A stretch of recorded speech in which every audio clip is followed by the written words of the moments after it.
Bismillahirrahmanirrahim. Assalamualaikum warahmatullahi wabarakatuh. Kembali lagi sama saya Alan Andika Priyatama.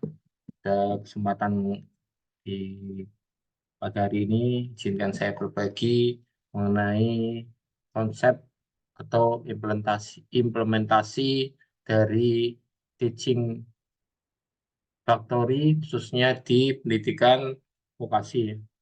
Ini adalah salah satu yang sekarang mulai naik lagi, sedang menjadi tren khususnya di sekolah-sekolah atau pendidikan vokasi di level SMK yang banyak mendapatkan SMK pusat keunggulan yang dimana salah satu harapannya adalah bisa membangun implementasi dari teaching factory di satuan pendidikannya masing-masing.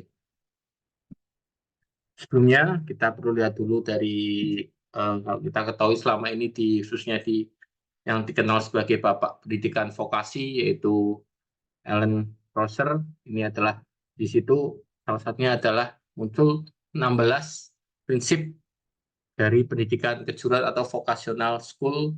Di dalam istilah 16 dalil tersebut dapat diambil atau ditarik kesimpulan bahwa pendidikan vokasi membutuhkan lingkungan pembelajaran yang menyerupai dunia kerja dengan peralatan yang memadai sesuai dengan kebutuhan dan tuntutan dari dunia usaha maupun dari dunia industri. Kemudian dari 16 dalil yang disampaikan oleh profesor tersebut dapat juga disimpulkan dengan kriteria itu, maka pendidikan vokasi dituntut untuk dapat membentuk peserta didik yang memiliki kemampuan baik soft skill maupun hard skill yang baik. Ini mungkin Bapak Ibu nanti bisa kembali membuka 16 prinsip pendidikan kejuruan dari Rosser. Selanjutnya, konsep pembelajaran vokasi di Indonesia. Ini sama-sama kita ketahui secara garis besar ada 3 konsep yang diterapkan atau pembelajaran vokasi di Indonesia. Yang pertama adalah CPT, ini adalah kompetensi based training.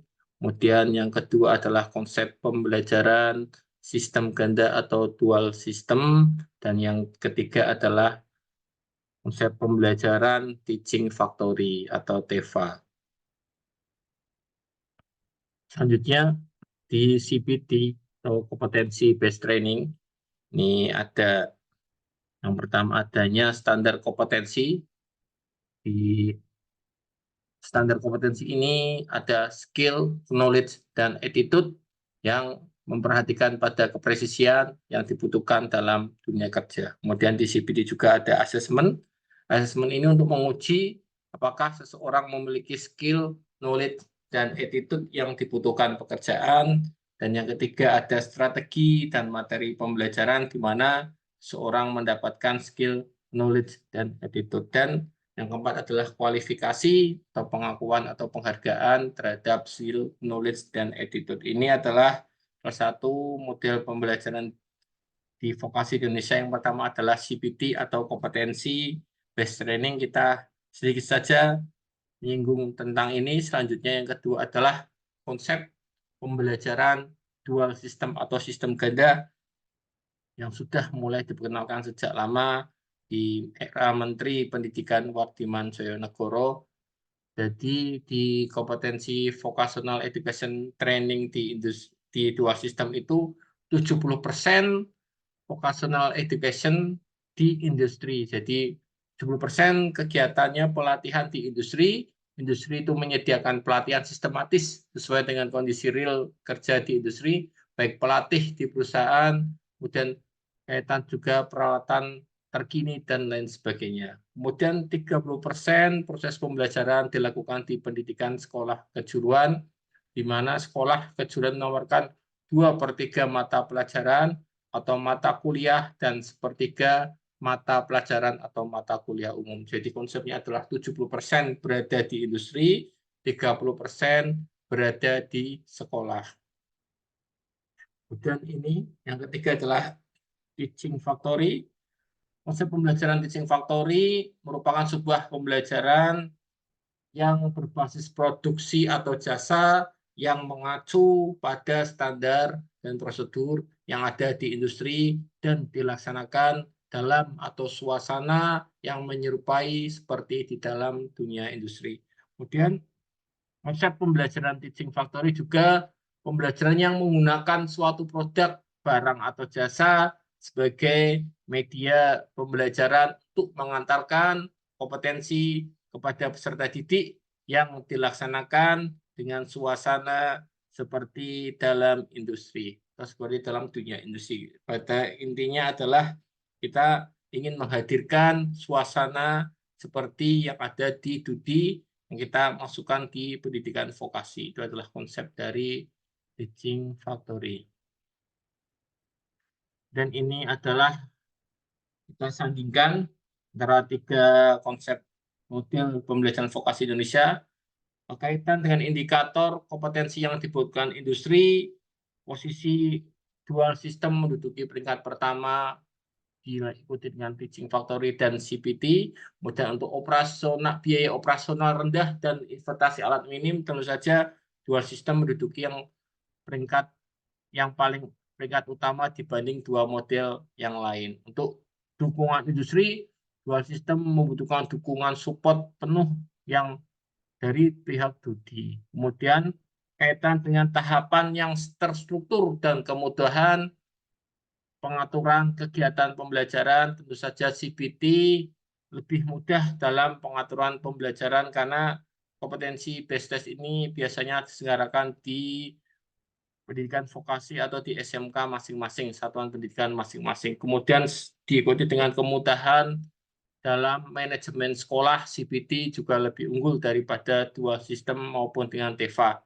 Tapi untuk dalam menumbuhkan jiwa entrepreneurship peserta didik, TEVA menduduki peringkat yang pertama, diikuti dengan dua sistem dan CBT, dan yang terakhir adalah dalam merawat kompetensi tenaga pendidik kaitan dengan guru-guru yang sudah bersertifikasi industri. Tentu saja TEVA lebih unggul dibanding dengan dual sistem dan CBT. Jadi di sini muncul keunggulan dari teaching factory adalah bisa menumbuhkan jiwa entrepreneurship dari peserta didik dan merawat kompetensi tenaga pendidik di satuan pendidikan yang masing-masing.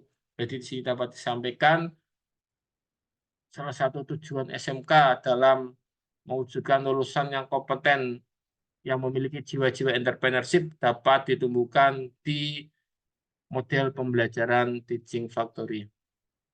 Kemudian secara khusus kita akan bahas lebih mendalam kaitan dengan implementasi teaching factory. Yang dinamakan atau definisi konsep pembelajaran teaching factory, sebenarnya teaching factory itu adalah sebuah pembelajaran atau model pembelajaran yang dapat memberikan pengalaman seperti sesungguhnya pada dunia industri atau dunia usaha pada peserta didik. Jadi teaching factory itu dapat menjembatani kaitan kesenjangan kompetensi antara kebutuhan studi dengan pengetahuan yang dipelajari di institusi pendidikan atau lembaga pendidikan. Ini saya ambil dari panduan TEVA di tahun 2017. Jadi teaching factory sebagai jembatan untuk antara kesenjangan antara kebutuhan studi dengan pengetahuan yang dipelajari di institusi pendidikan. Jadi ini adalah konsep teaching factory.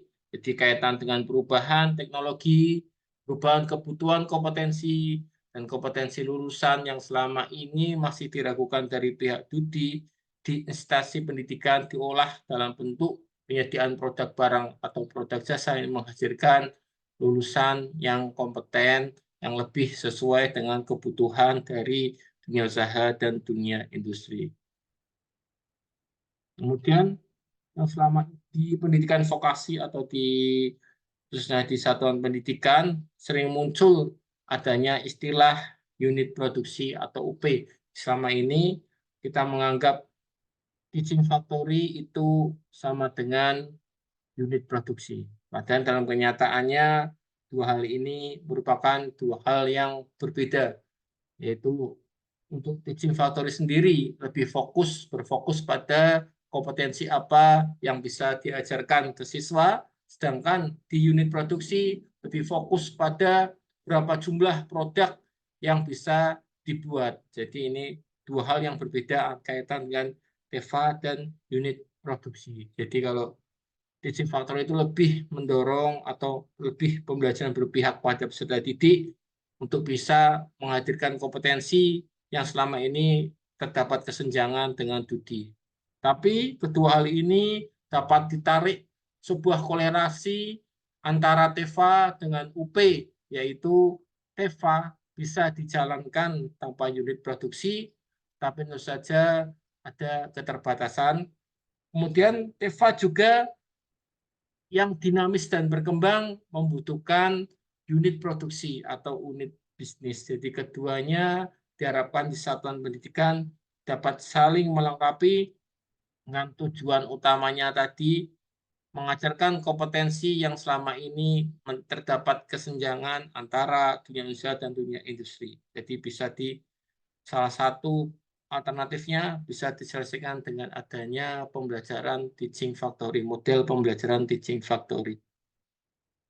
Kemudian di Indonesia sendiri sudah muncul beberapa dasar hukum mengenai teaching factory. Yang pertama adalah Perpres nomor 14 tahun 2015 dan Kementerian Pendidikan dan Kebudayaan, yaitu pasal 16 huruf C, kemudian di PP nomor 41 tahun 2015 tentang pembangunan sumber daya industri, pasal 6 ayat 1 tentang penyelenggaraan pendidikan vokasi industri. Selanjutnya juga adanya peraturan Presiden nomor 60 tahun 2015 tentang rencana kerja pemerintah mengenai pengembangan teaching factory di 50 SMK.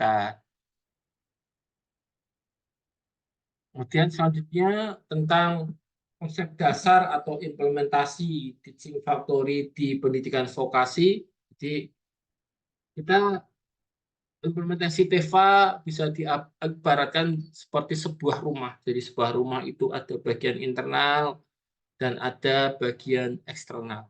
Untuk bagian internal sendiri ada pondasi. Pondasi di dalam implementasi TEFA ini dimaksudkan tentang pemahaman teaching factory dan manajemen TEFA. Kemudian bagian pilar-pilarnya ada 4 pilar yang menyokong TEFA. Yang pertama harus ada atau 4 komponen utama, yaitu produk TEFA, kemudian pengaturan jadwal, yang ketiga adalah rencana pembelajaran atau job sheet, dan nanti akan secara otomatis muncul budaya teaching factory. Kemudian yang ketiga adalah bagian internal, yaitu bagian penghubung atau langit-langit. Di sini yang dimaksudkan adalah hubungan antara sekolah atau satuan pendidikan dengan pihak-pihak lain seperti DUDI, dunia usaha maupun dunia industri. Yang keempat adalah bagian eksternal. Bagian eksternal ini adalah atap. Atap ini yang dimaksudkan atap adalah hubungan dengan DUDI, dukungan dengan DUDI, dan regulasi pemerintah. Jadi teaching factory, implementasi teaching factory di satuan pendidikan itu bisa diibaratkan seperti sebuah rumah yang dimana semuanya saling menyokong sehingga menjadi sebuah bangunan yang kokoh, yaitu terdapat pondasi, pilar, kemudian langit-langit dan atapnya, di mana yang menjadi pondasi adalah pemahaman teaching factory dan manajemen, dan bagian eksternalnya adalah atap yang merupakan hubungan studi, dukungan studi, dan tentu saja dukungan dari pemerintah. Ini adalah sebuah implementasi dari teaching factory. Kemudian kita akan masuk ke 4 pilar utama atau 4 komponen utama tentang penerapan teaching factory di institusi pendidikan. Yang pertama adalah produk sebagai media pengantar kompetensi yang harus ada, yang harus di TEFA. Salah satu komponen utamanya adalah produk TEFA. Produk dalam TEFA gunakan sebagai media untuk mengantarkan kompetensi pada peserta didik, dan produk ini harus dapat mengantarkan kompetensi sebanyak mungkin dan juga dibutuhkan oleh internal sekolah maupun produknya industri. Jadi harus ada produknya. Kemudian yang kedua adanya pengaturan jadwal belajar yang memungkinkan terjadinya pengantaran soft skill dan hard skill ke peserta didik dengan optimal. Jadi komponen yang kedua adalah penjadwalan. Kemudian banyak di SMK itu dinamakan dengan jadwal blok, yaitu pengaturan kegiatan belajar mengajar yang disusun sedemikian rupa secara terus-menerus sehingga memungkinkan peserta didik memiliki waktu belajar dan pendampingan secara optimal pada saat mempelajari sesuatu kompetensi tertentu, dan dalam jadwal blok akan mengatur sistem rotasi kegiatan pembelajaran teori dan praktik. Kemudian komponen selanjutnya adalah, atau pilar utama selanjutnya adalah job sheet yang memuat urutan kerja dan penilaian sesuai dengan prosedur kerja standar industri. Dari kaitan dengan rencana pembelajaran. Rencana pembelajaran berfokus pada job sheet yang merupakan dokumen tahapan kegiatan yang membantu peserta didik untuk melaksanakan unjuk kerja. Job sheet dalam Teaching Factory merupakan bagian dari sebuah modul ajar atau dokumen rencana pembelajaran. Job sheet berisi gambar atau uraian materi atau urutan proses untuk mengantarkan pencapaian kompetensi dengan hasil akhir berupa produk, baik barang maupun jasa yang dibutuhkan oleh internal sekolah maupun dunia industri. Jadi 3 komponen utama, yaitu produk, harus ada produknya, yang kedua adalah jadwal, yang ketiga harus ada job sheet atau rencana pembelajaran. Kaitan dengan 3 pilar utama atau 3 komponen ini, apabila dapat dilakukan atau dilaksanakan dengan baik, maka akan menghasilkan sebuah kultur teaching factory. Atau sebagai pilar keempat, kaitan dengan budaya industri atau budaya kultur TEFA, yaitu kedisiplinan, transparansi, dan kejujuran serta konsistensi. Tentu saja yang selama ini siswa-siswi SMK masih lemah, atau siswa-siswi vokasi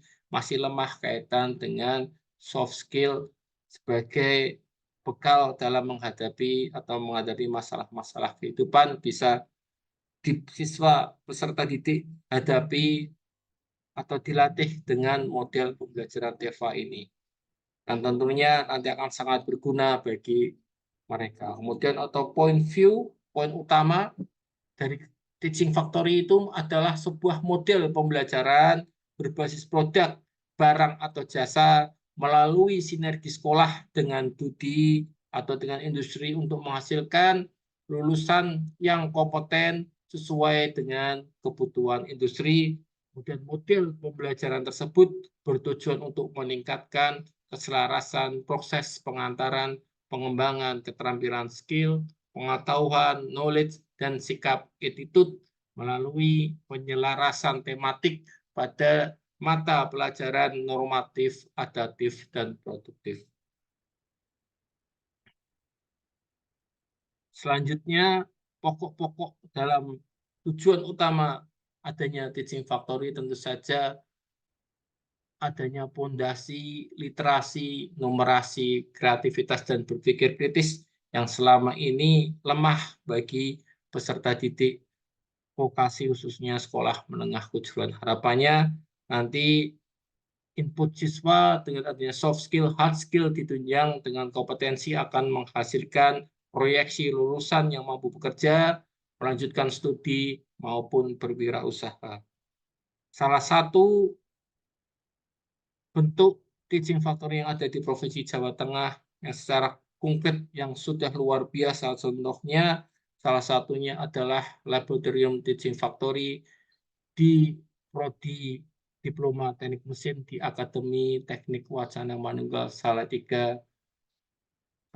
Salah satunya sebuah founder dari lulusan SMK, Mas Alfian dari Titek Engineering. Dia menyusun sebuah konsep pembelajaran di mana siswa bisa menghasilkan, memproduksi, dan semua pembelajarannya itu menghasilkan sebuah produk sesuai dengan studi, dilanjutkan dengan pemasaran, sehingga siswa benar-benar diajak masuk menjadi lingkungan atau kondisi pembelajaran yang sesuai dengan kebutuhan studi. Bapak Ibu, nanti kalau ada kesempatan bisa studi banding ke SMK Saraswati di Salatiga atau di Akademi Teknik Wacana Manunggal, situ penerapan dari Bridging Factory memang benar-benar sangat mendalam, jadi bisa kita pelajari secara bersama-sama. Salah satu contoh model yang ada di Foksi Jawa Tengah adalah di Tech Engineering. Kemudian, karena keterbatasan waktu cukup sekian yang dapat kami sampaikan, kurang lebihnya mohon maaf.